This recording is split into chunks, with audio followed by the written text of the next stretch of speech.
Então, vamos lá. Nós tivemos no último encontro, nós falamos sobre um, um encontro complicado e muito variado, e muito colorido entre dois sábios, certo? E eles desenvolvem um relacionamento total, existencial, essencial, que acaba também numa tragédia, depois de várias transformações. Em duas tragédias, na verdade, ou mais de duas. Nós vamos ver hoje outras formas de trabalhar, digamos, a crise em relacionamentos essenciais ou existenciais. E para isso vamos ver um trecho de um tratado do Talmud que se chama Yomá. Yomá significa em aramaico o dia e se refere ao dia do perdão. O dia de Yom Kippur é o dia mais sagrado do calendário judaico. A tradução literal do Yom Kippur é o dia da expiação. E a tradução mais corriqueira, coloquial, e, na minha opinião, bastante certa também, é o perdão. Esse é um dia que, na tradição judaica até hoje, se celebra de um modo muito diferente de todo o judaísmo. O judaísmo é uma tradição bastante ligada a esse mundo. Inclusive, quando fala em espiritualidade, se refere sempre a algo que se relaciona também com a psique, com o corpo, e nunca é algo dissociado, separado de tudo. Né? Assim como o judaísmo não fala somente em teologias separadas do restante, né? Talvez da filosofia, da psicologia, da ética, do mesmo modo, não fala necessariamente ou separadamente do espírito como algo alheio ao corpo, ou vice-versa, como se o corpo fosse alheio ao espírito. O dia espiritual, teoricamente, por exemplo, é o Shabat, o sábado. E esse dia é um dia no qual as pessoas se vestem com as roupas melhores, ou as que mais gostam, se preparam especialmente. Quem não toma banho todo dia, então toma banho pelo menos para o Shabbat. A Cecília está rindo e Jamil também, mas vocês, como medievalistas, devem saber que nem sempre as pessoas tomavam banho todos os dias. E não por uma questão, não porque não gostassem da higiene, senão também por uma questão de acesso à água. Bem, então, pelo menos, para o Shabbat era, com certeza, um momento que as pessoas se tomavam banho especialmente, vestem especialmente a roupa que mais gostam, não precisa ser mais elegante, a que eles, por alguma razão, preferem, comem a comida que preferem, têm relações sexuais, justamente no Shabbat, é visto isso como uma mitzvah especial, e assim, como um mandamento, como um preceito especial, e assim por diante. Então, justamente a espiritualidade e a corporeidade são coisas que se misturam no judaísmo. O conceito de nefesh, palavra hebraica que se usa até hoje, que hoje se usa para falar em psique, psicologia, em hebraico se diz psicologia, no moderno, mas se quisermos palavra hebraica, deveríamos chamá-la de Torat HaNefesh, a teoria do Nefesh. E que é Nefesh? Nefesh mal traduzido muitas vezes como alma, mas Nefesh é realmente a soma de tudo o que é uma pessoa. É o corpo, é a emoção, é a intelectualidade e é a espiritualidade também. Todo um seria Nefesh. Então, dito tudo isso, Yom Kippur é um dia que vai aparentemente na contramão de tudo isso. É estranho. Por quê? Porque o Yom Kippur é um dia de jejum. É um dia no qual para tudo. E somente esse dia no qual somente estaria um espírito de algum modo, separado do demais. Nós tentamos neutralizar o corpo, nem comer, nem beber durante 25 horas e se dedicar somente a reza, reflexão, meditação e demais. É só um dia. E se fosse mais de um dia, já não seria o judaísmo. Já é estranho um dia assim. Mas é o dia que ganhou mais fama dentro da prática judaica, é o dia no qual a maioria das pessoas que alguma vez dão alguma volta por uma sinagoga, esse é o dia. Bem, esse dia, aparentemente, no decorrer do tempo, foi ganhando muitas forças e muitos mitos também. E, teoricamente, esse é o dia que consegue lavar, limpar alguma coisa. O debate talmúdico aqui começa, página 85, e, na verdade, tem trechos aqui. Essa é uma seleção de trechos que chega até 89. E o debate começa com o trecho da Mishnah, no qual os sábios das gerações anteriores se perguntam que é o que o Yom Kippur limpa. E como é que faz isso? Se é uma questão milagrosa, simplesmente chegou o dia e aí tudo se limpou e ficou bem, se alguém tem que fazer alguma coisa, se refere especificamente a um tipo de ação que fica expiada, limpa, reconstituída pelo Yom Kippur, ou a qualquer ação, se é uma questão de consciência, se é uma questão social, se é individual, se é com Deus, vamos ver. Então, o texto diz assim: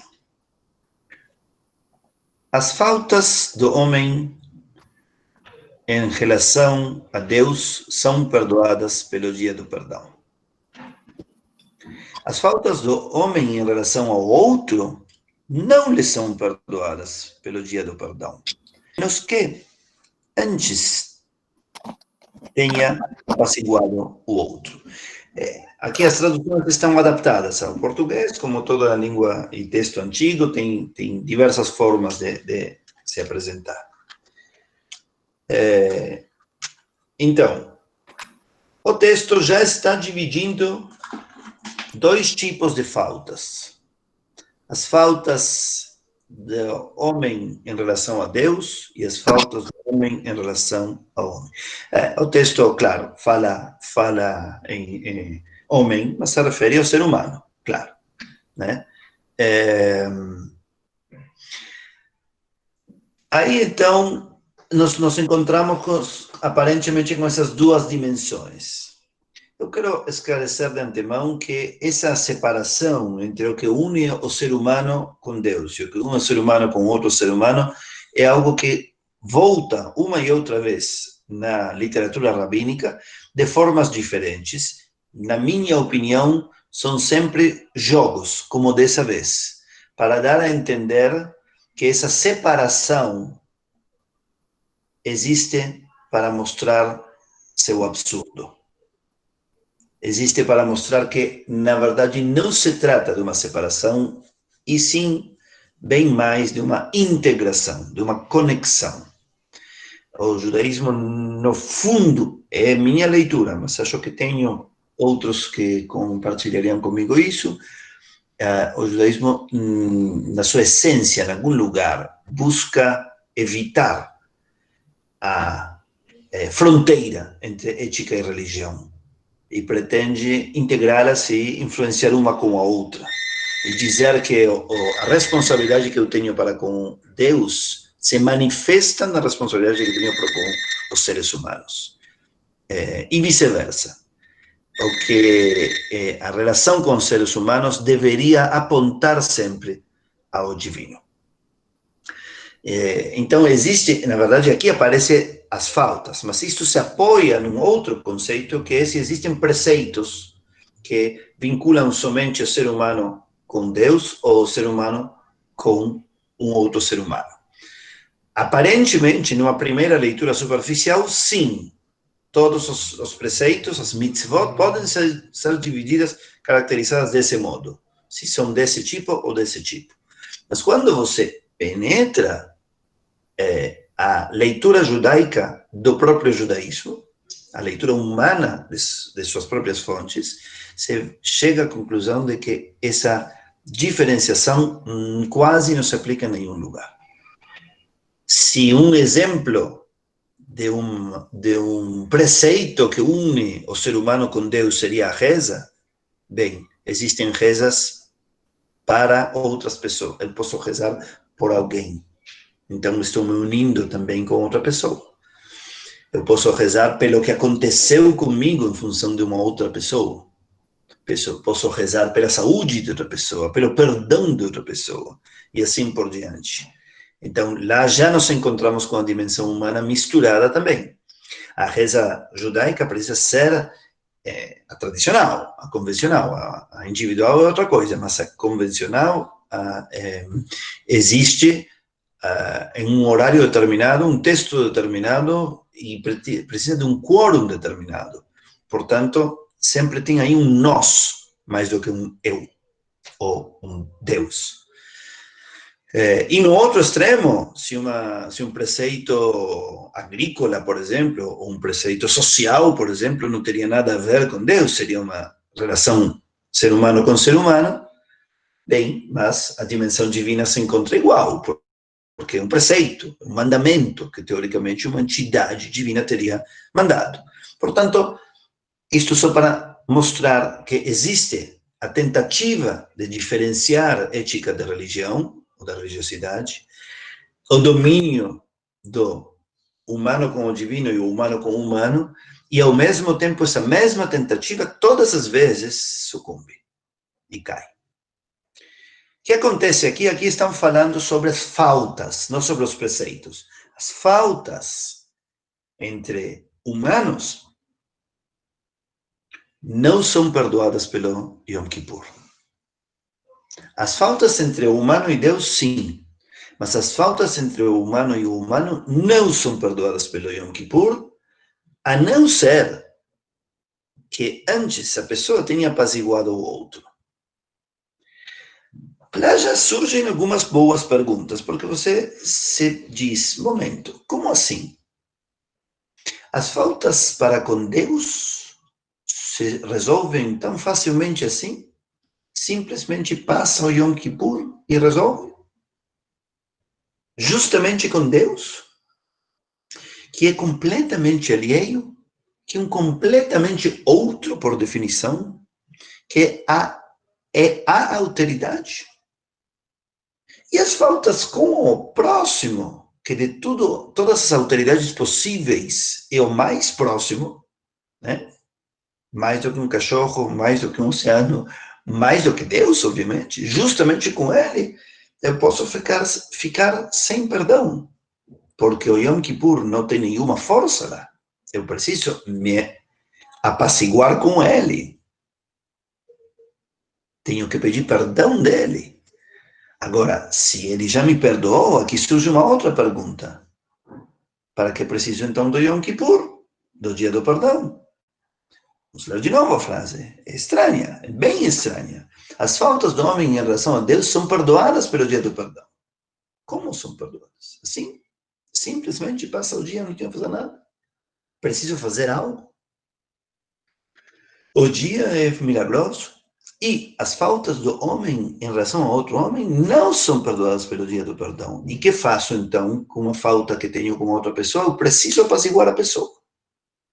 A menos que ele tenha apaziguado o outro. E se eu apaziguei o outro, então o Yom Kippur sim funciona? Mas então funciona para quê? Se eu já apaziguei, ele já me perdoou. Será que existe algo a mais que preciso do Yom Kippur?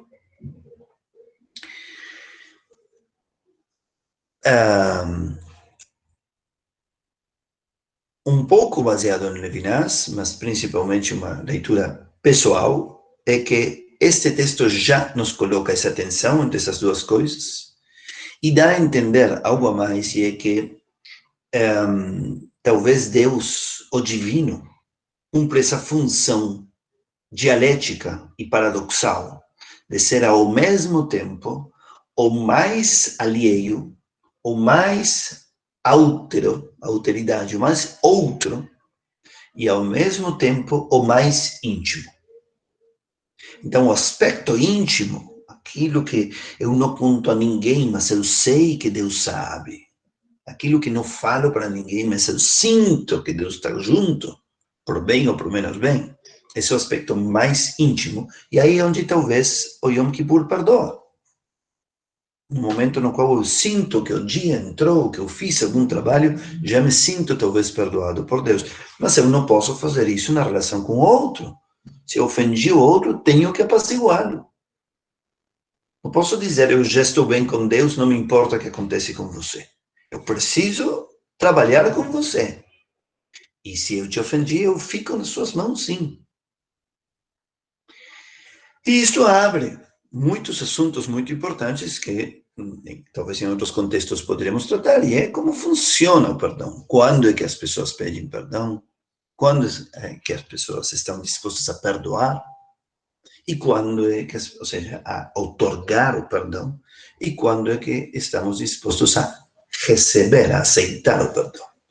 Na minha opinião, o grande assunto do perdão se compõe de 9 grandes perguntas. Isso vou deixá-lo simplesmente na cabeça de todo mundo, porque são 3 por 3. Em 3 momentos do perdão, e para cada um desses 3 existe uma pergunta. Existe o momento de pedir o perdão, o momento de dar o perdão, ou seja, de perdoar, e o momento de receber o perdão, aceitar o perdão. E esses 3 momentos recebem a pergunta de como, ou seja, como peço o perdão, em que formas, que caminhos uso, como perdoo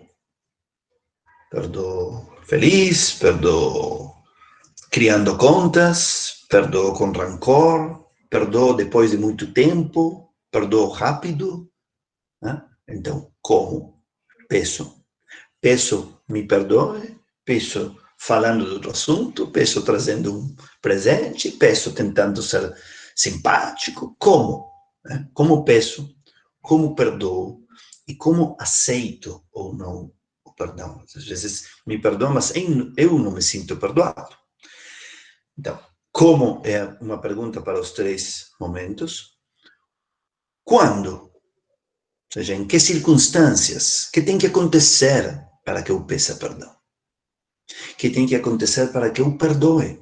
Preciso que o outro mude, que o outro peça, preciso que eu queira muito estar bem com ele, então eu perdoo mesmo se ele não mudou nada. Que preciso para pedir perdão? Preciso saber que o outro vai me perdoar, preciso que o outro seja muito flexível, que o outro seja muito aberto, que seja fácil para pedir perdão. Que eu preciso para me perdoar? Preciso ser humilde comigo, aceitar que erro e pronto. Preciso ser talvez muito forte para poder me perdoar e dizer, tudo bem, eu erro, mas vou ficar bem, vou ser melhor. Então, como para as 3 coisas? Como peço, como dou o perdão e como me perdoo. Quando, em quais circunstâncias, depois de quais processos, segundo quais critérios, peço, dou o perdão e recebo o perdão. E, finalmente, com qual objetivo? Por quê? Para que perdoar? Por quê? Para que pedir perdão? E por quê? Para que se perdoar? Estarão situações nas quais a pessoa perdoa porque acha que o outro merece. Esse é o objetivo. Fazer justiça. Guardem tudo isso porque isso vai aparecer aqui logo mais.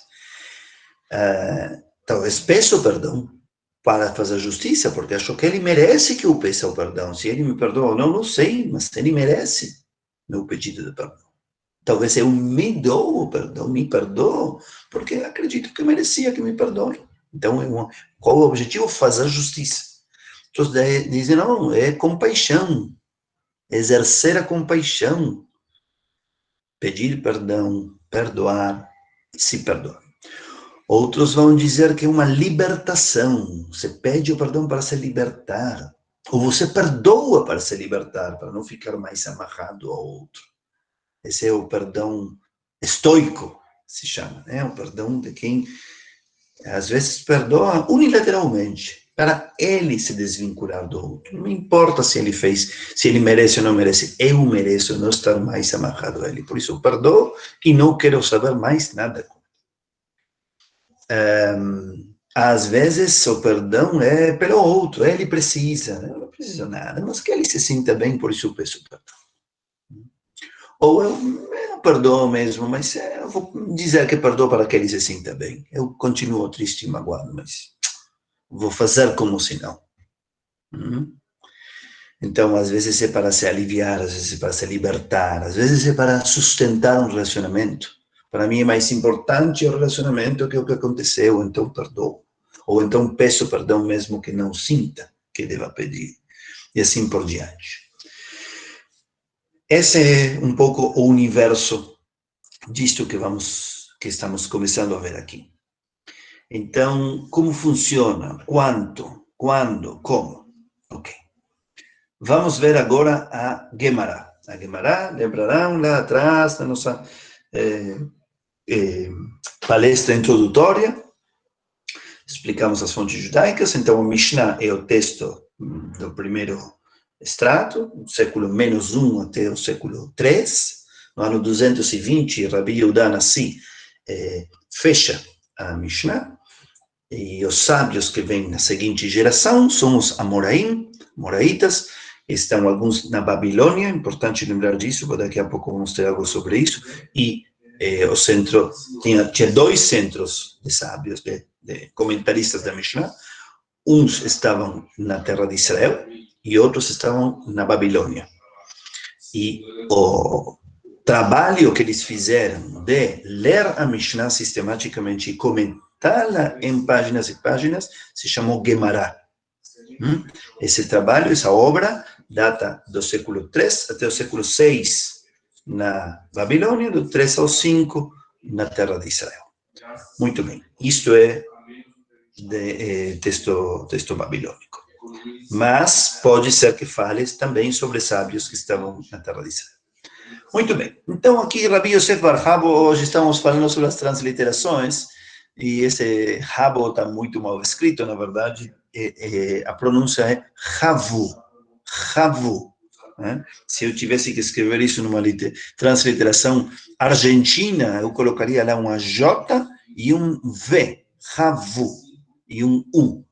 Aqui em português, talvez a H está bem, mas mesmo assim tem que ser B, E, V e U, Havu.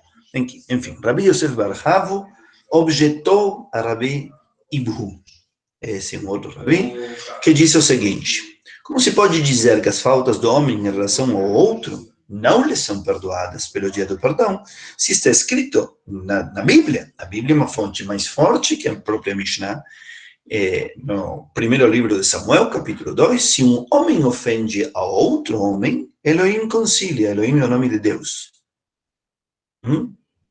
Ou seja, para que entendamos essa dinâmica, Rabi Yosef Bar Havu está chacoalhando o texto dos sábios anteriores. Diz: não compreendo como é que eles possam ter estabelecido que o dia do perdão não tem nenhum poder sobre as relações entre pessoas, interpessoais, uma vez que o próprio texto bíblico diz que se um homem ofende outro, Deus concilia. Quem é Deus?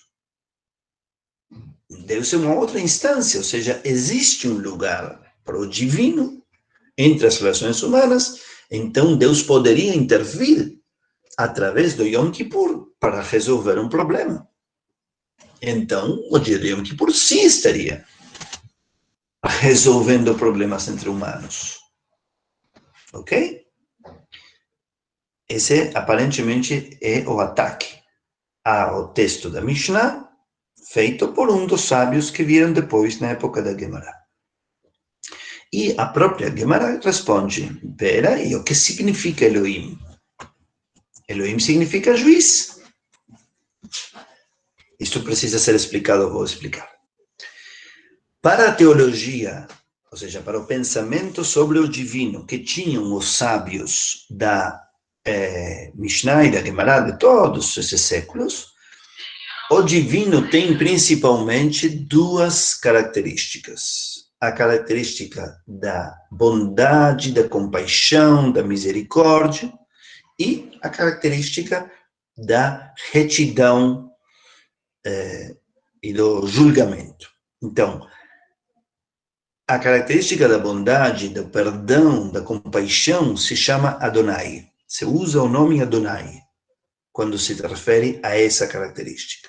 E quando se refere à característica da verdade, da retidão, do correto, do justo, então a Deus se chama de Elohim. Esta é uma premissa da linguagem teológica dos sábios dessa época. Porque na Bíblia aparecem os dois nomes, muitas vezes, e outros também. Mas eles resolveram já muitas vezes que Adonai se refere à parte da bondade e Elohim se refere à parte da justiça. Ok. Então, sendo assim, como o texto citado da Bíblia usa o nome Elohim, a Gemara resolve, teoricamente, esse ataque dizendo: tranquilo, aqui o que o texto está dizendo não é que Deus cria perdões. O lado justiça de Deus cria uma conciliação.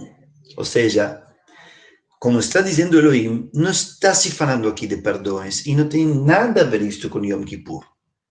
Está falando de fazer justiça. Aqui devemos então parar antes de continuar com o texto e nos perguntarmos algo extremamente interessante que, na minha opinião, se encontra aqui, e é se a justiça cria conciliação. Qual é a tensão ou a ponte ou a fronteira entre fazer justiça e fazer paz? Quando nós temos um conflito com alguém e vamos a um julgamento e contratamos advogados e gastamos um monte de dinheiro, o resultado nos deixa em paz? Imagino que cada um deve ter suas ideias e suas experiências. Sabemos todos que tem casos de todo tipo, que muitas vezes esse ato acaba com qualquer possibilidade de conciliação. Inclusive, quando, teoricamente, a sentença fecha a história. Mas fecha a história, digamos, legal, a história aparente, a história dos direitos, a história dos contratos. Com certeza, o que não fecha é a história das consciências, das psiques, dos espíritos e dos relacionamentos. Algumas vezes, justamente, termina tudo, e deixa todas as mágoas. Sem falar de que muitas vezes esses fóruns não fazem justiça. Fazem outras coisas, mas não justiça. Mas aqui mesmo se faz justiça, será que isso é uma conciliação? Por outro lado, algumas vezes isso serve justamente para terminar uma história, virar a página, eu tenho minha ideia, você tem a sua, vamos ir a uma terceira instância, eu quero dizer, vamos aceitar e virar a página para poder voltar a ser amigos. Algumas vezes uma terceira instância se chama para isso. Seja um juiz, seja um advogado, seja um perito, ou seja simplesmente um amigo, um rabino, um conselheiro, um mediador. Bem, estávamos dizendo que, às vezes, uma das motivações, um dos motores do perdão é fazer justiça. Acabamos de dizer isso. Algumas vezes pedimos perdão porque achamos que ele merece. É uma questão de justiça. Algumas vezes perdoamos porque acreditamos que ele merece. Algumas vezes nós perdoamos porque acreditamos que merecemos, que é justo, que somos dignos desse perdão. ou de ser pedido perdão. Algumas vezes, pedir perdão é justamente para isso, para criar justiça, para devolver algum equilíbrio. Eu te ofendi, então eu denigrei talvez seu status na nossa relação, quando eu peço e fico nas suas mãos, estou devolvendo, compensando um pouquinho o desequilíbrio, e o equilíbrio tem a ver com justiças. A imagem da justiça é um balanço. Então, talvez se refere a isso. Mas, enfim, a Gemara responde ao ataque de Rabi Yosef bar Chavo, dizendo que está mal lido. Não é Elohim concilia, Elohim é o juiz. Então, a frase está mal lida. Não deve ler conciliação, deve ler, como diz aqui, se é assim, deve ler isso de outro modo, né? E eu aqui vou adiantar algo importante a vocês. A frase original em hebraico, não sei se alguém tem aí alguma Bíblia e quer escrever no chat, que encontra em Samuel 1, capítulo 2, mas o original hebraico diz Elohim yefalelo. O que significa yefalelo? Vem do radical pilel, palal, que é o verbo que se usa para diversos assuntos. Um é para rezar, como se Deus rezaria. Deus reza. Se um homem ofende outro, Deus reza por ele. Deus reza a ele. Interessante. A outra acepção desse radical é conceber alguma coisa. Se permitir pensar tal coisa. Quem pensaria tal coisa? Mipilel. E, por último, é julgar.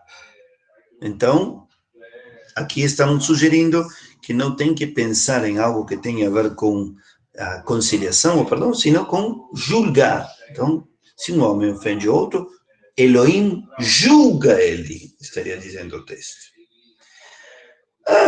Então, Rabi Yosef bar Chavo se defende dizendo, se é assim, se aqui a chave da resposta ao meu ataque é que Elohim é juiz, e que então temos que ler isto não como Elohim concilia, e sim como Elohim faz justiça, como Elohim julga.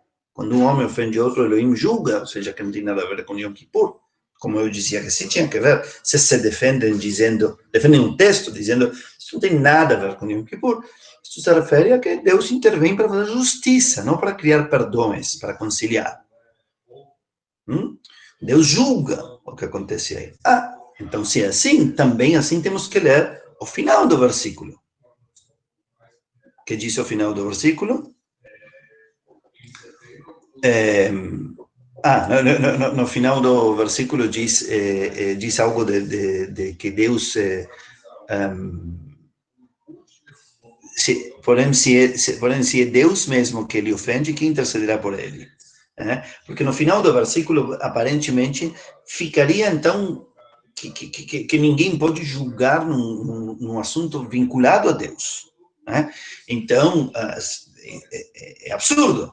Como é que Deus não tem quem pode julgar um assunto para ele?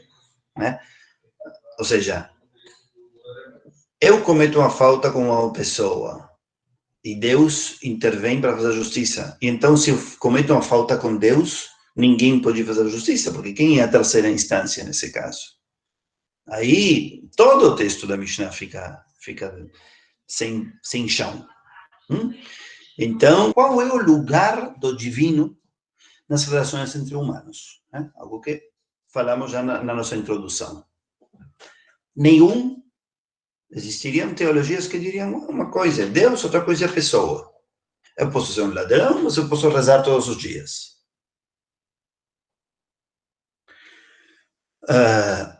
A teologia que estamos tentando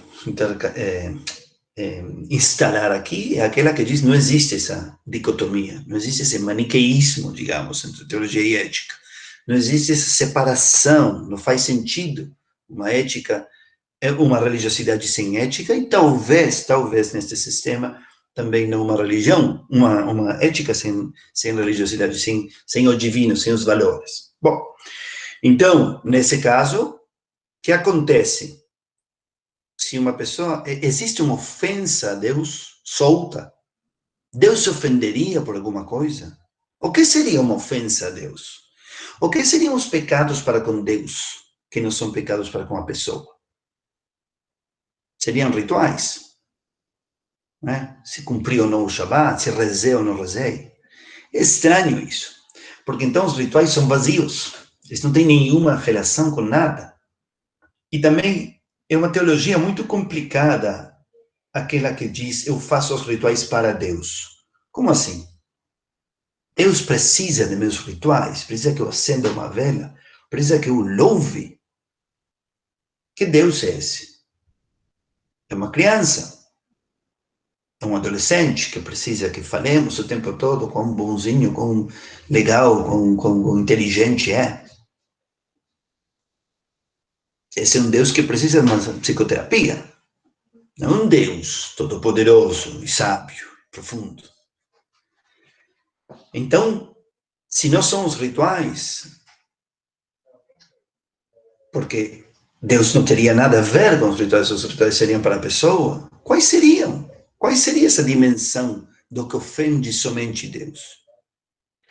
Aparentemente, na minha leitura desse texto, e também inspirado um pouquinho no que Levinas foi dizendo ao redor, um pouco inspirado e outro pouco minha própria leitura, de alguns bons anos, é que não existe uma dimensão do divino separada do humano e vice-versa. As coisas... existe um lado divino no humano, inseparável. Por essa razão, talvez eu não possa ofender um humano sem ter ofendido Deus também. E por essa razão, tudo que ofender poderia ofender as duas dimensões ao mesmo tempo. Então, Deus pode ajudar em alguma dimensão, uma vez que eu resolvi o problema com o outro. Justamente porque é uma dimensão maior, mais profunda, que pode me entender, que pode me conter. E que seria, então? Qual seria essa intervenção de Deus? Tínhamos dito antes, se eu já apaciguei o outro, então Yom Kippur faz sentido. Mas qual seria o sentido de Yom Kippur? Se já apaciguei, ele já me perdoou. Aqui é onde vem a questão de receber o perdão, na minha opinião. Eu faço o processo de pedir perdão a alguém que tem suas dificuldades. O outro faz o processo de me perdoar, que tem suas dificuldades. E depois vem um terceiro processo, como já falamos antes, de aceitar o perdão, de me sentir perdoado, de sentir que eu mereço, de sentir que estou limpo, de sentir que comecei uma nova etapa. Isso algumas vezes é o mais difícil de tudo. Algumas vezes eu já pedi perdão e a pessoa já me perdoou, mas eu continuo com remorso, me dizendo, mas por que eu fiz isso? Por que agi desse modo? Por que sou assim? Que dentro de mim? E esse remorso não se resolve na fala com os outros. Isso é uma coisa infinitamente profunda do humano, do indivíduo com si próprio. E aí é onde aparentemente aparece a dimensão divina, talvez, perdoando, ou talvez somente acompanhando e desafiando. Então, quando ofendemos Deus, então, essa consciência infinita que não termina, que intercede. Como termina isso? Para isso, aparentemente, existe o Yom Kippur. Para esse momento no qual você terminou de fazer as pazes com todo mundo, mas você com você mesmo não terminou. Então, quem intercederá por ele nessa situação? Assim é como se deve compreender se um homem comete uma falta em relação a um outro homem, uma pessoa contra uma pessoa, e a apazigua, Deus perdoará.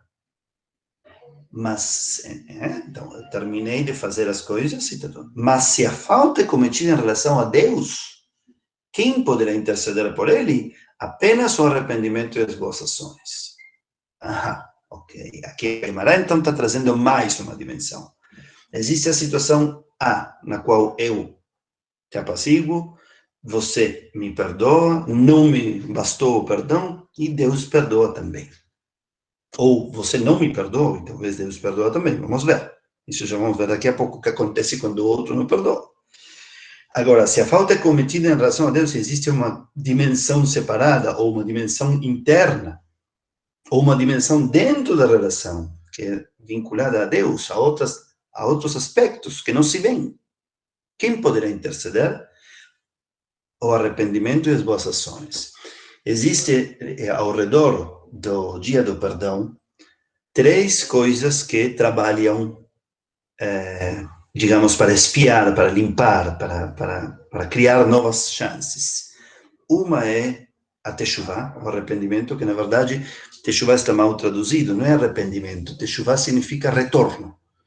É a ideia de que a pessoa retorna sobre si própria, trabalha com si própria e se redesenha, se transforma, se muda a si própria. Então, aceitar esse trabalho com você mesmo, essa introspecção, é a Teshuvá, okay? Aqui traduziram como arrependimento.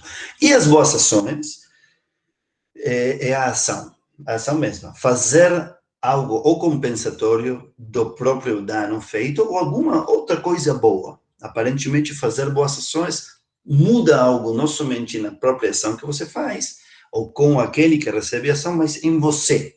Se propor fazer o bem, poderia te mudar de algum modo.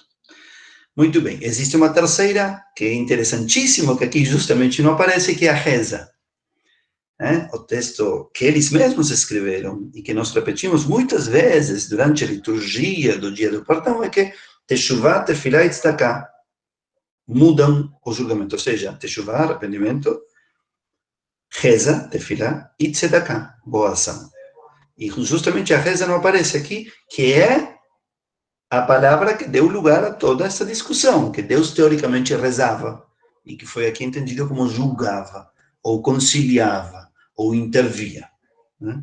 Isso é o único que não aparece aqui, e eles o colocaram na reza, e o tiraram daqui.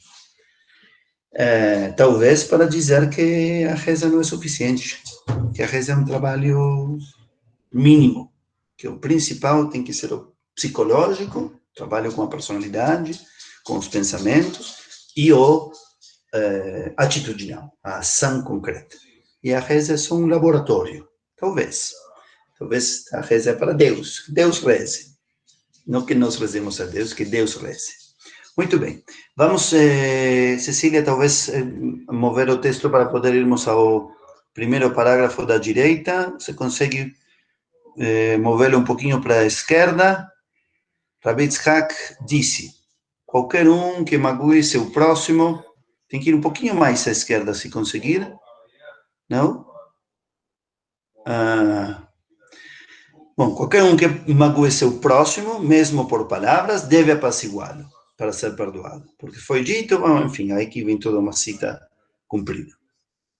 Que tem que insistir e fazer todos os esforços necessários para poder apaciguá-lo.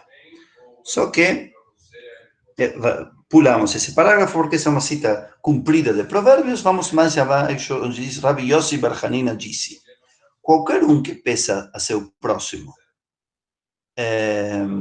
para liberá-lo, não deve solicitar mais do que 3 vezes. Aqui está o que estávamos conversando, né? A pessoa, então, entre humanos, aparentemente, não há uma primeira instância intermediadora. Somente a pessoa com outra pessoa. Eu te magoei, eu fiz algo ruim com você, não posso dizer como Kant atacou a religião, naquele livro sobre, como se chama o livro? A religião nos limites da mera razão. Não pode, e aí Kant ataca a religião, na minha opinião, de um modo muito inteligente, muito bom, muito importante também para a religião, dizendo que a religião ataca, a religião acaba com qualquer possibilidade ética do ser humano. Por quê? Porque como a única instância que interessa aqui é Deus, então a pessoa nunca vai pedir perdão sinceramente a ninguém. Ele só tem medo, e medo de Deus. Então, se já vai pedir perdão, vai pedir perdão a Deus. E se vai achar por alguma razão que Deus o perdoa, acabou. Já não tem nenhuma responsabilidade ética com nada. Por outro lado, sempre a teologia básica poderia dizer, se eu consegui fazer isso, deve ser que Deus permitiu, deve ser que Deus queria, senão não teria podido fazê-lo, porque Deus é todo poderoso. Então, se existe Deus, não existe ética, não existe responsabilidade ética. Kant via nisto uma aberração, e aí era seu ataque à religião. Eu concordo, se assim funciona a teologia, se Deus é quem faz tudo, então eu não tenho nenhuma responsabilidade. E se já peço perdão somente de Deus, e eu acredito que Deus já me perdoa, então nunca tenho nenhuma responsabilidade. Esse texto vem a dizer exatamente o contrário. Só que 2000 anos antes de Kant. Fantástico. E ele diz, não é assim que funciona. Entre duas pessoas, responsabilidade humana. E Deus não tem espaço. Pelo contrário, Deus é vítima. Deus fica ofendido. Você precisa resolver isso. E o único que tem toda a força aí é a pessoa. Agora, veja que loucura. A pessoa, então, tem mais poder do que o próprio Deus. A pessoa qual? A pessoa ofendida. Então, eles colocam um limite. Porque isso pode ser a tirania da vítima. Eu não te perdoo. Então, pensa de novo, eu não te perdoo. Tu nunca está libertado. Coloca um limite que é 3 vezes. E isso se baseia num versículo. Aqui vamos fazer uma pequena pausa e vamos, se possível, ao outro texto. Porque este texto pulou os outros 2 exemplos e foi diretamente aquele do tal de Rav, com o açougueiro. Então, vamos ver aqui. Aqui vamos ver 3 modelos de pedir perdão. Né? Tem que pedir perdão da outra pessoa, a outra pessoa tem toda a força. Aqui, então, vamos ver 3 exemplos. 2 que estão aqui, e o terceiro está lá de novo, onde estávamos antes. São 3 modelos da dinâmica do pedido de perdão. Vejam, Rabi Irmião ofendeu uma vez Rabi Abba. Tá? 2 rabinos, um ofendeu o outro. Foi e se sentou no umbral da casa de Rabi Abba. Umbral também, em português também? Aí na entrada da casa de Rabi Abba. Quando saiu a empregada, retirando a água suja que estava dentro da casa, caiu na cabeça de Rabi Irmião. E ele se diz para si próprio, mas talvez de um modo que podiam ouvir os demais, me fez de lixo. E declamou o versículo que diz que Deus levanta do lixo o pobre. Aqui me afardal. Que está no livro de Salmos, no capítulo 113, versículo 7. Então, saiu Rabi Abba a recebê-lo, a compensá-lo de algum modo e disse, agora sou eu que tenho que te aplacar. Como está escrito, vá e dobregue-se e peça perdão de seu próximo. Aqui temos, então, um modelo determinado. Qual é o modelo? O ofensor, a pessoa que ofendeu outro, para pedir perdão, vai e se senta na porta da casa, ou seja, ele toma a iniciativa e faz um ato aparentemente humilde. Se senta lá na porta a esperar a que saia, a que se digne a perdoá-lo, enfim. E o texto não diz que ele pede perdão, talvez já tinha pedido perdão outras vezes, não conseguiu, ou talvez não se atrevia a pedir perdão. E foi criar uma situação de compensação. Mas como é a compensação? Não é que eu te dou algo bom, eu te coloco no lugar de agressor. Ele coloca a vítima no lugar de agressor, e ele, que foi o agressor, fica vítima, e aí ficam quites. É um modelo, não temos que aceitá-lo necessariamente, é um modelo. Alguns vão gostar disto, porque vão dizer, bom, nesse modelo, o principal que está acontecendo é que está se restabelecendo o equilíbrio. Porque uma ofensa, muitas vezes, desequilibra tudo. Que faz a ofensa? A ofensa coloca num lugar de mais força, de mais poder, aquele que ofende. E humilia aquele ofendido. Então, o que precisa, o perdão é um modo de restituir as forças, de reconhecer que o humilhado também tem força e que ele tem direito de se sentir humilhado. Direito, ou seja, de reclamar a sua dignidade, porque ele também tem dignidade que foi atacada. Então, todo o perdão teria a ver com um reequilíbrio, uma reconstrução do equilíbrio entre as partes. Então, alguns vão gostar disso porque vão dizer, assim como eu me coloquei por cima de você quando eu te humilhei, assim agora eu me coloco por baixo de você. E me coloco para ser humilhado. E aí, então, ficamos quites de novo. Ou seja, que o perdão deveria incluir um reconhecimento da dignidade do ofendido e da humildade do ofensor. Alguns não vão gostar disso porque vão dizer, isso é uma manipulação. O Rabi Irmiyahu não se atrevia a pedir perdão. Então, se colocou numa situação na qual ele também foi um pouquinho humilhado, e aí já não tive que pedir perdão. Ok. Eu acho que a primeira parte, talvez não explique especificamente todos os detalhes da história, mas sim a moral, ou talvez a filosofia, psicofilosofia da dinâmica. O segundo caso, então, é Rabizeira.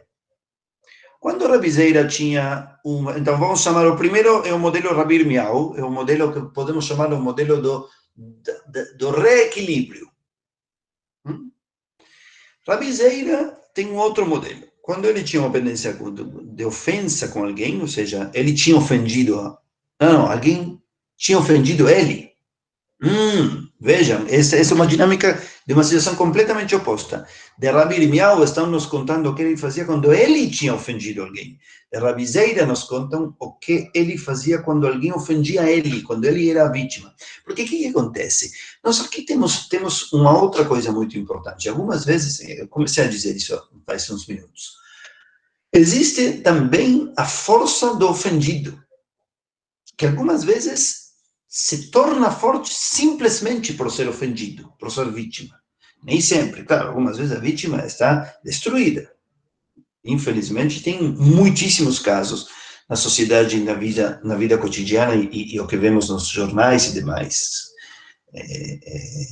Agora, algumas vezes, nos relacionamentos entre as pessoas, a pessoa que ofende vem de um lugar de muita força, mas no momento no qual fica claro para as duas partes que ele ofendeu, que ele estava errado, a força automaticamente passa ao ofendido, porque ele pode não perdoar, porque ele pode não querer se conciliar.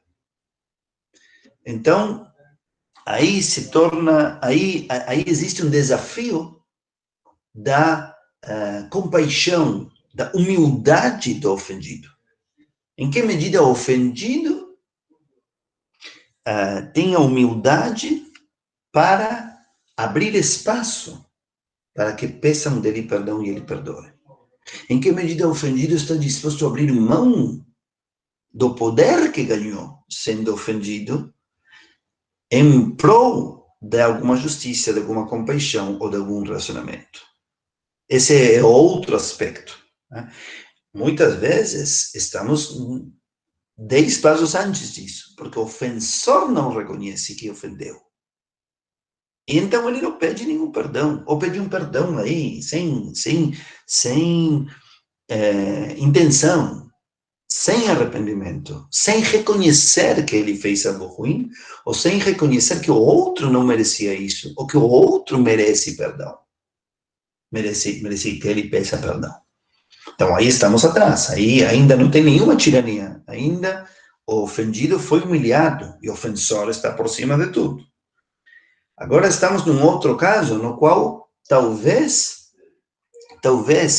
o ofendido seja o forte, desmedidamente, e precise trabalhar para ser humilde o suficiente, fazer espaço para que o outro possa pedir perdão.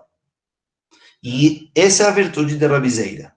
Quando Rabizeira era ofensor, era ofendido, perdão, ele mesmo ia até a casa do ofensor e buscava desculpas para passar ao redor dele, para se apresentar diante dele, estar por aí, para que o ofensor tenha que pedir-lhe perdão e ele possa perdoar. Né? Rabizeira, então, quando tinha uma pendência de ofensa com alguém, costumava ir até o ofensor, se apresentar e cruzar com ele várias vezes para que possa aplacá-lo. Ou seja, de algum modo, Rabizeira era uma vítima, um ofendido muito flexível, muito amplo de coração. E quase que ele dizia, escuta, eu não posso te perdoar até você não fazer algum movimento, mas eu estou aqui, faça um movimento, tranquilo. Eu te garanto que não vou te humilhar quando você vai me pedir perdão. Eu vou te perdoar. Você tem que fazer a sua parte. Eu não posso te perdoar antes. Mas faça tranquilo. Aqui estou. Disponível. Sabe? Tem essas pessoas que dizem, eu não faço nada. Ele quer me pedir perdão? Que me ligue. Que se esforce. Que insista 2, 3 vezes, 5 anos, 20 anos, o que for. Rabizeira, então, trabalha essa parte. Então, estamos vendo que existe o perdão como um equilíbrio, uma restituição, existe o perdão que exige a humildade da vítima, e, obviamente, a primeira parte óbvia é que é necessária a humildade de quem, do ofensor. E nos extremos estão as pessoas que perdoam para se libertar, para não saber mais nada, um perdão unilateral, e está quem dá o perdão unilateralmente para dar a oportunidade. Escuta, você não pediu nada, não fez nada, mas eu te perdoo. Agora é com você. Trabalhe você para melhorar, para se fazer digno do perdão que eu já te di e que eu já te dei. Bom, por último, este é o modelo de Rav. De Rav, depois vamos contar um último pedacinho no texto. Rav teve um dia uma querela com um degolador de gado, né? Um açougueiro. E este não foi à sua casa na véspera de Yom Kippur.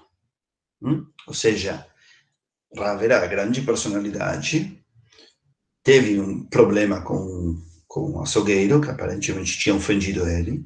Em nenhum momento o açougueiro, o degolador, pediu perdão, não fez nenhum movimento. E nem quando estavam chegando em Yom Kippur, que era o último dia, senão Yom Kippur não ia ter para ele nenhum sentido, para o decorador. Então, disse Rav, eu irei até ele para apaziguá-lo. Então, eu mesmo, eu sou ofendido, mas eu vou fazer um pouquinho como Rabizeira. Eu vou ir até ele para que ele possa me pedir perdão. No caminho, Rav Una, se bem que poderíamos ler isso um pouquinho diferente, né? Que talvez o Rav ofendeu e o Rav queria apaciguá-lo, mas no contexto do hebraico aparentemente não é assim. Ou pelo menos não na leitura tradicional, vai saber. No caminho, Rav Una era o aluno principal de Rav. Rav Una encontrou Rav e disse, aonde vai o mestre? E ele respondeu, a reconciliar-me com fulano. Então, Rav Una disse, Abba vai assassinar alguém. Não? Voltou à tragédia grega. Abba, ou seja, o Rav, que era um rabino maior do que Rav Una, vai acabar com alguém. Ele foi de todo modo. Ou seja, aparentemente Rav não pensou que ia assassinar alguém, ou não concordou com que esse ato dele ia acabar com alguém, ou não se importou. E o degolador estava sentado, martelando a cabeça de um boi. Levantou os olhos, o degolador, e enxergou o Rav lá, e disse, pode ir embora assim como entrou, Abba. Eu não tenho nada em comum com você, não tenho nada que falar com você. E assim como ele estava martelando a cabeça, um osso saiu e se enfiou no seu pescoço e o matou. Fim da história. Ou seja, aqui temos um outro modelo. Este é um modelo que, por um lado, vai criar espaço para dar o perdão, mas uma vez que o perdão não é pedido, nem é reconhecido, a ira, ou a raiva, ou a falta de reconhecimento de dignidade e demais é tão grande que acaba com o outro, é assassina. Esse é um outro modelo. Vamos ao final. Rav comentava um texto diante de Rabi, né? Opa, se perdeu, aí voltou. Aí, pronto. Rav comentava um texto diante de Rabi, né? Rabi Udanasi, não importa. Este é um outro momento. Este Rav aqui ainda não era tão grande, era menor. Estava comentando um texto diante de um rabino, quando Rav Hia entrou. Então ele retomou o texto desde o princípio. E continuou a comentar e entrou este Bar Kapara, que também era um mestre. Ele retomou novamente. E veio Rabi Simon, filho de Rabi. E ainda ele, uma vez mais, começou. Chegou, então, Rabi Hanina Bar Hama. E Rav disse, quantas vezes mais vamos recomeçar e repetir? E então não retomou mais. Já 4 vezes ou 5 vezes tinha retomado desde o começo, não retomou mais. Tá? Rabi Hanina, aliás, era o mestre direto desse tal de Rav. Ou seja, Rav foi aceitando que todo mundo entre mais tarde. E sempre voltava ao começo. Menos nesse momento. Aí já não aguentou mais e disse, chega. Quantas vezes mais vamos começar a repetir? E não retomou desde o início. Rav Hanina ficou mortificado, muito magoado. E durante 13 anos, na véspera de Yom Kippur, Rav ia pedir perdão de Rav Hanina, e Rav Hanina não se apaciguava, não o perdoava. Aí a Gemara pergunta, como Rav pode proceder assim? Não tínhamos estudado que tem que pedir até 3 vezes? Quem quer que seja que peça seu próximo por libertar até 3 vezes? E a Gemara responde, Rav é completamente diferente. Por quê? Porque Rav se exigia a si mesmo, ir até o açougueiro, ir 1000 vezes, pedir muito perdão, começou 5 vezes. Ele, nesses assuntos do perdão, aparentemente era mais exagerado. Ok, agora vamos pensar do lado da Rabi Hanina. E por que Rabi Hanina não perdoou?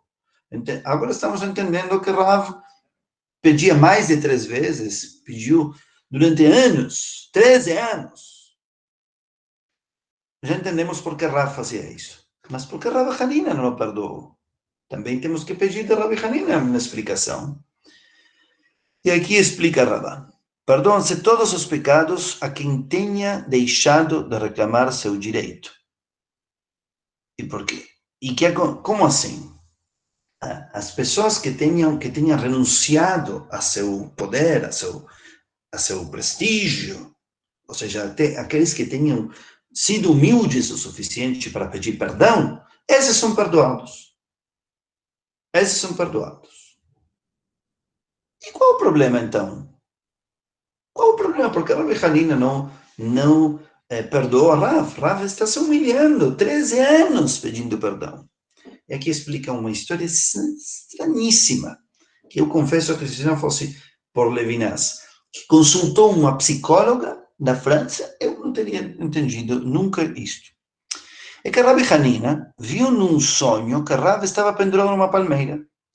E está escrito que quando alguém vê alguém pendurado numa palmeira no seu sonho, significa que vai ser rei. Então, Rabi Hanina entendeu que Rav seria chefe de sua escola. E por isso, não queria perdoá-lo, para não apaziguá-lo, e assim Rav tivesse que partir e ensinasse em Babel. E assim foi.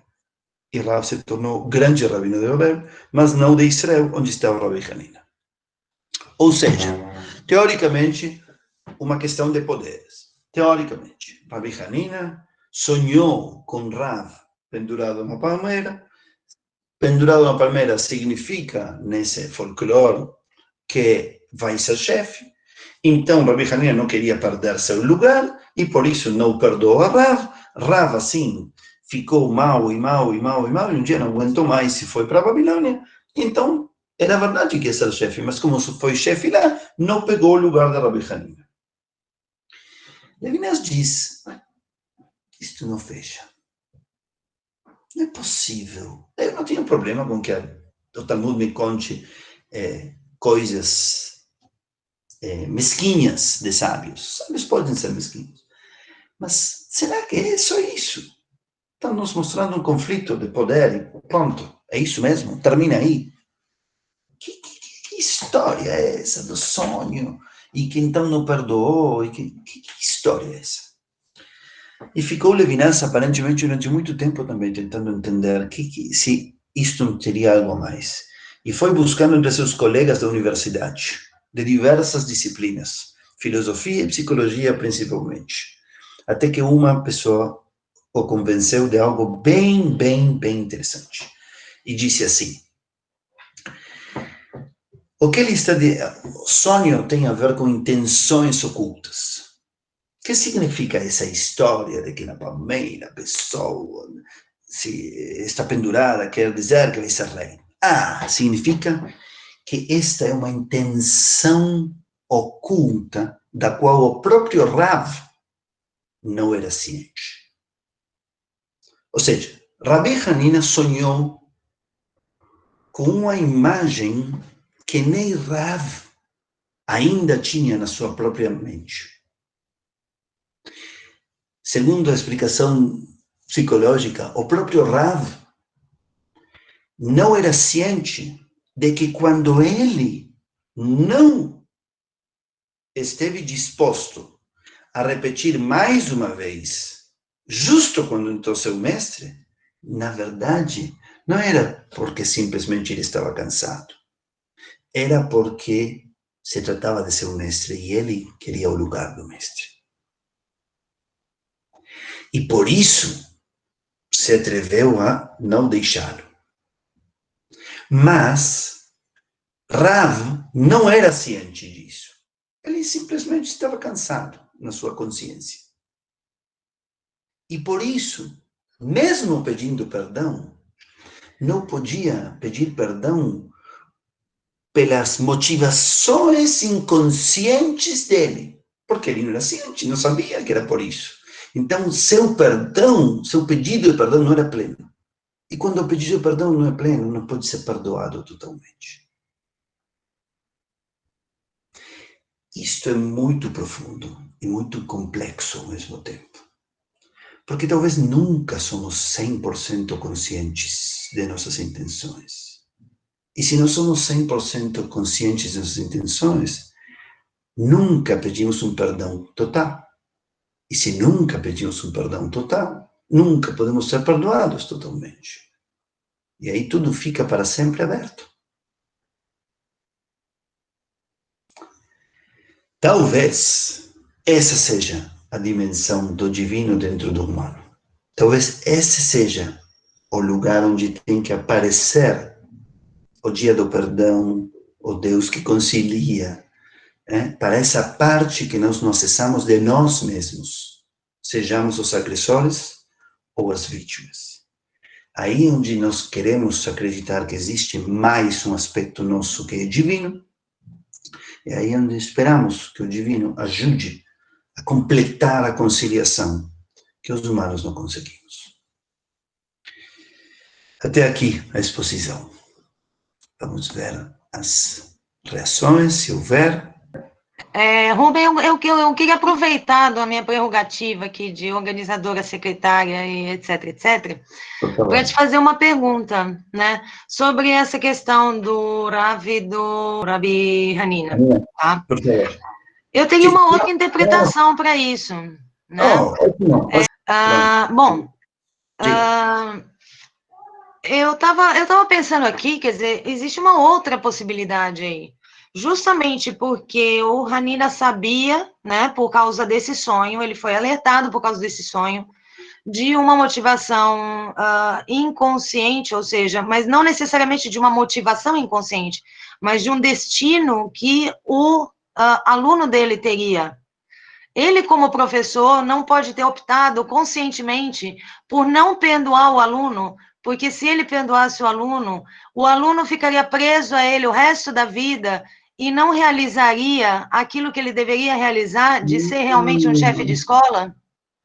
Que Então, eu, bom, como professora, eu estou te fazendo essa pergunta, tá? muito linda. Ou seja, até que ponto, né, o aluno não tinha receio de assumir uma responsabilidade dessa, né? E se o mestre o perdoasse, ele continuaria o resto da vida no pé do mestre, como discípulo, e jamais assumiria uma responsabilidade de assumir uma escola em outro lugar, né? Ou seja, não pode ter sido uma escolha consciente do Rabi Hanina, e aí a diferença entre o divino e o humano está justamente no sonho, ou seja, aquele que digamos, tem mais treinamento espiritual, consegue enxergar o próprio medo daquele que ainda não percebeu que as suas capacidades e as suas reais possibilidades. Muito bom, muito bom. Achei uma proposta genial. Realmente, as coisas que falei antes, que coordenadora, professora e secretária, tenho que acrescentar mais uma hoje, e é rabina, porque isto é uma interpretação super volta da volta, muito boa, e que termina dando um crédito a todos, né? Então, veja o que pelo menos eu vejo na sua interpretação.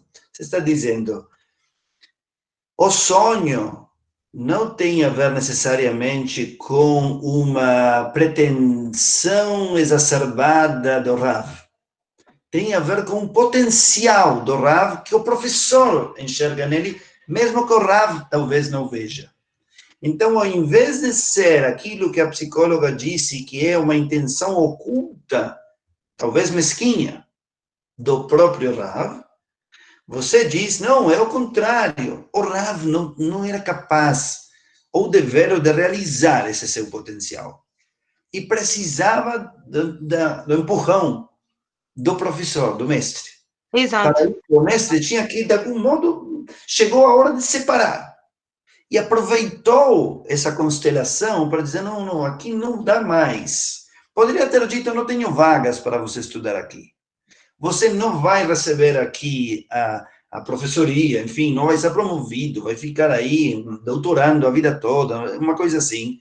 Então, ele tem que ir provar a sorte nas terras afastadas de Guarulhos, e então ele viajou lá e ele se tornou um grande professor que nunca teria sido se não tivesse estado lá. Ou seja, o sonho não fala sobre intenções do aluno de acabar com o mestre, mas de visões do mestre sobre o potencial do aluno. E a atitude não é mesquinha e não é oculta, é de promoção. Exato. Lindo, lindo, muito bom. Muito bom. E o texto permite perfeitamente. Ótimo. Muito legal. Então, a Sofia pergunta: Elohim pode ter vários significados dependendo do contexto. Lembro de ter lido que Elohim se tratava de anjos uma vez, fiquei um pouco curiosa agora. Boa noite a todos. Ok. Qual é o nome da pessoa? Sofia. Sofia. Ok, Sofia, boa intervenção. Elohim, talvez vamos esclarecer rapidamente isso. Deus, na tradição judaica, se supõe que é somente um, né? Embora tenha muitos nomes. Os nomes são analisados em contextos diferentes, em modos diferentes. A mística vai dizer que os diversos nomes de Deus se referem a essências diferentes, a forças diferentes, aspectos diferentes do divino, e assim por diante. Especialmente a mística, mas também a literatura rabínica que estamos analisando aqui. Geralmente, Elohim é vinculado a isso que eu falei, e Adonai a essa outra. Essa outra questão que já falei também.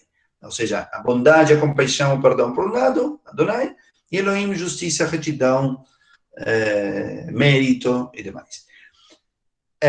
Essa questão que você está trazendo estaria vinculada a uma outra leitura do conceito de Elohim, que é o fato de Elohim ser plural. E aí, por essa razão, alguns atribuíram Elohim a ou restos de algum paganismo ou politeísmo não hebraico muito, muito antigo, ou a anjos, a outras forças extra ou intradivinas. Existe algo disso, mas geralmente, mas é muito, muito, muito minoritário. É mais naquela passagem do Gênesis, né? Em cima daquela passagem do Gênesis, aquela primeira. O resto não tem, é muito claro que não se refere a... Não tem. Né? Aí, quando diz o texto de Gênesis, façamos, nascer Adão Betzalmeno, que não tem, Gênesis capítulo 1, acho que é versículo 26, na criação do ser humano, diz, façamos homem a nossa imagem e semelhança, aí poderíamos entender quem são façamos, e uma das interpretações diz os anjos, mas outras interpretações diz o humano, que cada um se faz a si mesmo, né? E outras interpretações dizem que é uma consulta com a terra, com o mundo. Ok, o que mais? O Rômulo pergunta, a relação íntima entre religião e ética é algo que pertence à religiosidade judaica mesma? Digo, é algo que reside no modo como o judaísmo se compreende ou é uma narrativa construída a partir da interpretação dos intelectuais judeus? Pergunto isso porque Levinas, nos textos da maturidade, procura se desvencilhar do termo ética, considerado demasiadamente grega, e passa a pensar em termos de santidade no sentido judaico. Muito bom, excelente a formulação da pergunta, especialmente a partir do uso da reflexão de Levinas. A questão, dito isso, quero ajustar um pouquinho a formulação, na primeira parte dela. A segunda parte me pareceu brilhante. Primeira parte, quando você disse uma interpretação, o judaísmo é uma construção dessas interpretações, dessas narrativas, desses intelectuais. As duas opções que você deu são, afinal de contas, uma mesma. O judaísmo não é algo objetivo que está nas mãos de uma pessoa, nem de um texto, nem de uma autoridade, nem de uma época. O judaísmo é um sendo, um indo, uma construção ao longo dos tempos, em muitos textos, através de muitas interpretações de muitas pessoas. Isso é o judaísmo. Eu muitas vezes digo que o judaísmo não é o que diz a Bíblia, nem é o que diz o Talmud, é o que os judeus foram fazendo com o que diz a Bíblia, o que diz o Talmud, o que dizem as histórias, e como foram recontadas e reinterpretadas. Quando tenhamos o último dos ciclos, vamos ver que o Hassidismo faz questão de criar e descobrir e revelar uma arte no modo de contar, no modo de renarrar. E o Midrash é isso, uma renarração constante. Então, as duas ou três opções que você deu, muito bonitas, são uma, na verdade. O judaísmo é justamente isso. Além do que está escrito, é como os leitores de épocas diferentes interagem com isso que está escrito. E vão produzindo novos escritos. Agora, aí sim encontramos o tempo todo essa mistura de ética e religião, que se misturam, que tentam se separar para se misturar de novo. Não sei se estou influenciado demais por Bauman, mas estava lendo hoje justamente um livro maravilhoso dele, que fala sobre a ambivalência. O terror da ambivalência, a ameaça da ambivalência, a necessidade da ambivalência. E como a ambivalência é justamente isso. O conhecimento humano, a linguagem, quer lutar contra isso, e para lutar contra isso cria mais. Ambiguidade, ambivalência, poli significa, semia, como dizem muitos colegas, e acho um termo muito bom. Então é isso. Agora, no final, a palavra ética é grega, esse final que você falou, achei muito bom, e no judaísmo se fala talvez mais de santidade, é uma contribuição levinasiana excelente e muito bem aplicada neste momento, porque falamos de Levinas também. Ética poderia ser algo muito teórico. Vemos isso na Grécia e vemos isso em Kant. Para os dois, o que interessa é o mandamento, não tanto a ação, a realização. Kant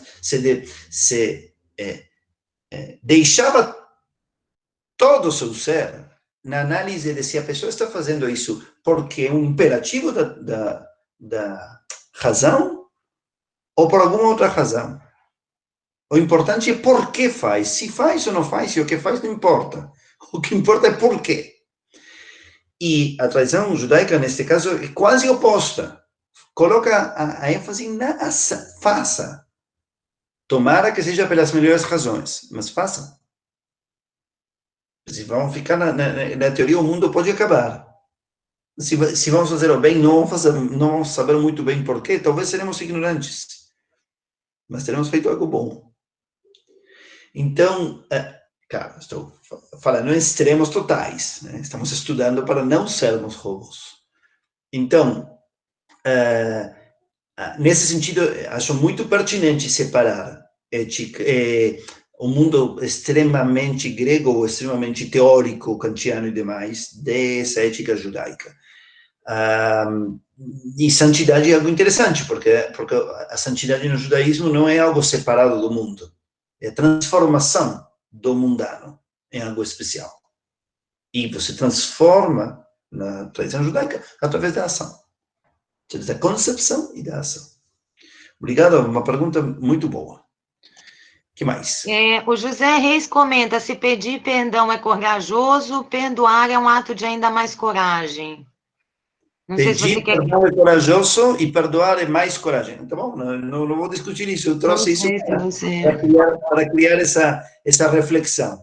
Onde, nos três momentos, nos encontramos mais desafiados. No momento de pedir, no momento de perdoar, ou seja, de dar o perdão, ou no momento de aceitar o perdão. Eu acho que os três são enormes desafios. Mas, ok, perfeito. Se você acha que é mais corajoso perdoar do que pedir perdão, ok, muito bom. O Robson Fernandes comenta aqui, a discussão acerca da fronteira entre bondade e justiça me faz pensar sobre o quanto isso é algo difícil de estabelecer em nossas relações, em virtude, por exemplo, da forma como costumamos projetar o nosso eu. Algumas vezes projetamos um eu que gostaríamos de ser, outras um eu que outros gostariam que fôssemos, e na intenção de agradar, ou de se inserir melhor numa sociedade marcada pelo hábito do uso de máscaras que escondem quem são os indivíduos a cada momento de sua existência. Por outro lado, isso chega a ser, na maioria das vezes, uma questão de sobrevivência em virtude das exigências e imposições sociais. Diante disso, quem consegue encontrar o equilíbrio entre bondade e justiça no mundo de representações, certamente tem trilhado o caminho da sabedoria. É um comentário. Sim, eu concordo, é verdade. O equilíbrio entre bondade e justiça é um dos desafios maiores do conflito de valores. Né? E isso é bem importante, especialmente aqui no ambiente universitário, de extensão, que nós aproveitemos para ajustar esse tipo de termos. Muitas vezes parece que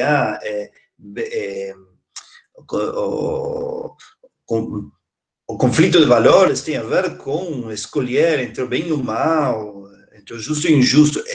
Esses não são conflitos. Essas são trivialidades. O conflito é entre dois valores bons. Por exemplo, o bom e o justo. Por exemplo, a verdade e a paz. Por exemplo, a justiça e a paz. E assim por diante. Conflito de valores é conflito entre duas coisas boas. Ou entre duas coisas ruins. Você tem que estabelecer lá níveis de bom, de menos bom, de menos ruim. E a justiça e o bem é um desses conflitos chave. O judaísmo desenvolveu a figura do tzadik, que depois aparecerá no Hassidismo, que teoricamente é um justo bondoso. Mas é verdade, é um desafio imenso que talvez requer de uma sabedoria atitudinal, além de teórica. O Gustavo Henrique pergunta: a ética, nesse caso, pode existir sem se pensar que Deus dá às duas partes, ao ofensor e ao ofendido, o poder de restaurar a harmonia nas relações humanas por nossos próprios atos? É um contrato para que a sociedade não seja sempre marcada pelos erros, e o perdão, nesse caso, é um ato de vontade, por acima de uma atitude egoísta, pois se inverte a posição da relação de poder? Muito bom. Sim, eu concordo. Acho que é uma reflexão muito boa. Acho uma reflexão muito boa, Gustavo. Eu concordo. Estes textos de hoje serviram, eu acho, entre outras coisas, para mostrar que essa dinâmica de ofendido e ofensor é uma dinâmica que continua o tema da aula passada e nos introduziu numa outra. Continua a aula passada no sentido de que também se trata da administração de poder. Também o ofendido tem um poder, assim como o ofensor exerce um poder. E os dois precisam trabalhar com essa liberdade e essa amarra, que é a administração do poder. E esses textos nos ajudam a ver que não existe exatamente uma dicotomia tão grande entre forte e fraco, bom e mal. Aqui tem liberdades e responsabilidades comprometidas nos dois lados. Insisto, estamos falando de casos do nosso convívio normal, natural entre pessoas, mais ou menos gente como a gente. Tudo muda se nós pensamos em um torturador, em um assassino, em um estuprador. Aí as coisas são talvez muito, muito diferentes. Mas quando nos vinculamos com as nossas mágoas, que tem muitas vezes lugar para mais de uma leitura, mais de uma interpretação, mais de um lugar, geralmente eu tendo bastante a concordar com isso que foi dito. Professor, retomando a questão que vocês estavam conversando sobre a questão do sonho, né? Em primeiro lugar, eu acho que talvez as trivialidades sejam as situações nas quais pedir perdão seja de fato efetivo. Porque são momentos nos quais, de fato, o que está em jogo ali são as relações sociais. O problema é que a gente tem aí dois mecanismos muito fortes de defesa em relação a eventos que nos causam algum tipo de angústia ou eventos traumáticos. Ou a gente esquece, e aquilo se manifesta depois de diversas formas que não necessariamente têm a ver, mas que são sintomáticas, ou a gente não para de pensar nisso, né? Que é um mecanismo da culpa. A gente fica pensando naquilo de novo. Né? Uhum. Eu gosto muito da leitura de que se a gente assume que uma determinada ofensa necessariamente tinha que ver com um desejo inconsciente, assim como um sonho tem a ver com um desejo inconsciente, não tem por que se desculpar por aquilo, não tem por que pedir perdão. Né? Então, levantaria a seguinte hipótese. No fundo, a ofensa, o gesto de não aceitar o perdão talvez tivesse que ver com o fato de que não tinha nada ali para ser perdoado. Né? Porque o seu desejo de se tornar um mestre não é algo que tem que ser perdoado. Então, eu não vou te perdoar, vai lá e siga o seu caminho. Né? E aí é uma coisa interessante que, para mim, o ponto-chave dessa leitura que me chamou muita atenção foi quebrar com os padrões de repetição. E gostaria também de verificar se é possível ler um pouco Yom Kippur nessa chave, um momento no qual você cessa todas as nossas repetições da vida cotidiana para pensar justamente aonde a gente está se repetindo, Porque essa repetição geralmente tem um sentido patológico muito grande, e como a gente se livra disso. Eu acho, Luiz Fernando, que é bem interessante. Acho que primeiro um complemento interessante, um diálogo interessante com a interpretação que deu no começo Cecília, porque ela diz, não, então, ela foi a primeira que se rebelou contra essa interpretação de que isto era uma intenção oculta, talvez não uma intenção oculta do aluno, do substituto mestre, e sim uma visão de potencial do mestre para o aluno. E você disse, não, talvez isto nós não temos nenhuma responsabilidade sobre o nosso inconsciente, e nem também não sobre os nossos desejos. E então, não tem nada para pedir perdão, não se sente culpado por um perdão, por algo que não tem a ver com você. Isso não é comigo, isso é com você. Trabalhe. Vá ao outro lado. Trabalhe com você. Venha falar comigo, mas não venha me pedir perdão, não vou te absolver disso. Você tem que trabalhar com isso. E com isso, talvez, é que deu força para ele ser quem conseguiu ser, justamente com isso. É interessante, talvez não é que não o perdoo, senão que eu falo, não aceito a sua submissão a algo que não faz sentido. Isto já dá outra volta a mais ao texto. Sim, sobretudo porque não se sentir culpado não tem a ver com não assumir a responsabilidade, né? O fato de que é um desejo inconsciente não significa que você não seja responsável por ele também. Claro. Ok.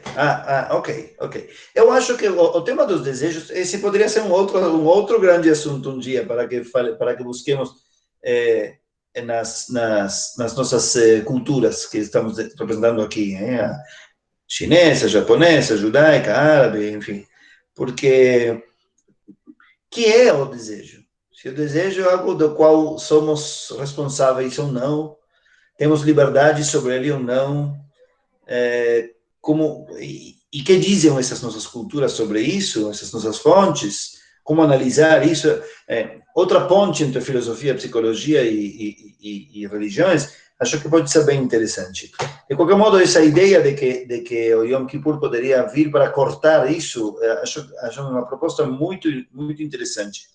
No sentido de que, porque por um lado, o Yom Kippur um dos trabalhos espirituais do Yom Kippur chama Teshuvah, que tem a ver com retorno. Mas é um retorno que pretende uma renovação, não remoer. Porque acho que o que você está chacoalhando aí é a ideia desse pensamento recorrente que não conduz a nenhum lugar, que somente fica sobre si mesmo, de lama, escorregando na sua própria lama e não vai a nenhum lugar. Dorme com isso, acorda com isso, dorme com isso, acorda com isso, não vai, nesse sentido se repete. Aí acho que é muito provável que o Yom Kippur exista para isso, para poder, mesmo que humanamente, mesmo que limitadamente, encerrar, de algum modo.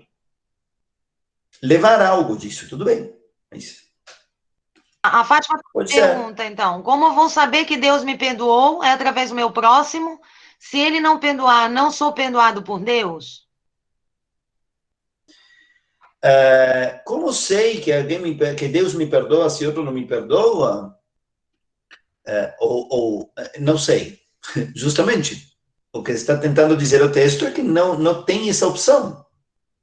Entre as pessoas, a resolução entre as pessoas. A dimensão divina trabalha com a pessoa, com si própria, não com a outra. Agora, na lei judaica, do ponto de vista prático, depois de 3 vezes, se a pessoa não foi perdoada pelo outro, está perdoada. Aí, o Saul pergunta, para Levinas, o santo não está sujeito aos mandamentos porque irá mais longe. Será que Rabi Hanina estava agindo dessa forma em relação a Rav? Acho que sim. Por isso eu gostei dessas interpretações, sugestões que falaram a Cecília e a Luiz no começo, uma no começo e outra no fim. são interpretações que estão bem além do raso do texto e também da atitude esperada. E nesse sentido, Kedushá, justamente, e também na leitura levinasiana do conceito de Kedushá, é justamente isso, é diferente dessa ética grega ou kantiana, que fica somente no teórico ou na ideia, é uma ação na Terra que pretende levar o mundano a uma dimensão diferente. Esse é o conceito da santidade. Nós muito bem capturado por Levinas. E acho que Rabi Hanina não é mesquinho e simplesmente texto raso, não quer perdoar ele para que ele não se promova e não pegue o lugar dele. Então, já em qualquer uma das outras interpretações, já está indo além e já se está aproximando dessa Kedushá que você disse, acho que sim. O Jonas Moore pergunta, quando aparece no texto de Levinas a citação do sonho com a interpretação simbólica da palmeira e o rei, isso é um apontamento de Levinas ou ele está citando o próprio texto da Guemará?